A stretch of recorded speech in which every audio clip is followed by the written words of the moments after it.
అందరికీ నమస్కారం. రాచవీడు కిచెన్ స్పైసెస్‌కి స్వాగతం. ఇప్పుడు మనకు జలుబులు, దగ్గులు, జ్వరాలు ఎక్కువ అవుతున్నాయి కదండీ! వాటి నుంచి ఉపశమనం కోసం మనం కషాయం తయారు చేసుకుందామండి. కావాల్సినవి తులసాకు, మిరియాలు, ధనియాలు, పసుపు, లవంగాలు, పుదీనా, అల్లం ముక్క, బెల్లం ముక్క, అలాగే కొ కొన్ని వాటర్ అండి. వీడియోలో చూపిస్తున్న అన్నీ తీసి రెడీగా పెట్టుకోండి. తీసి రెడీగా పెట్టుకున్నారు కదా! ఇప్పుడు మనం స్టవ్ వెలిగించుకుందాం. స్టవ్‌ని వెలిగించుకుందాం. ఇప్పుడు దానిపైన ఒక గిన్నెను పెట్టుకొని తీసుకుందాం.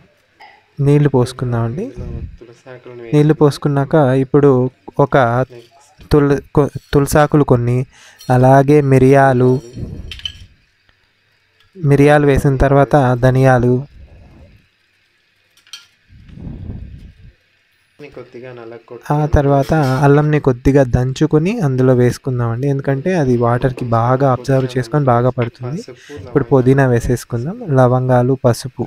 ఇది ఆర్డర్ ఏం లేదండి. ఎలా కావాలన్నా అన్నీ ఒకటేసారిగా అయినా కూడా వేసుకోవచ్చు. మీకు చూపించడం కోసమని మేము ఒకదాని తర్వాత ఒకటి వేస్తున్నాం అంతే. బాగా ఇలా మరిగేంత వరకు కాగి కాగబెట్టుకోవాలండి. మీరు మీడియం ఫ్లేమ్‌లో పెట్టి కాగబెడితే మొత్తం వాటికి ఉన్నవంతా బాగా పడతాయి. ఒక 10 మినిట్స్ దాకా బాగా మరగబెట్టాలండి ఇలా. ఇలా కొద్దిగా రెడ్ కలర్‌లోకి వస్తుంది. మొత్తం వాటి రసం అంతా వచ్చిన దాన్ని మనం దిగుతుంది. స్టవ్‌ని ఆఫ్ చేసుకొని స్ట్రైనర్ సహాయంతో అవంతా నోటికి తగలకుండా మొత్తాన్ని ఇట్లా గ్లాస్‌లోకి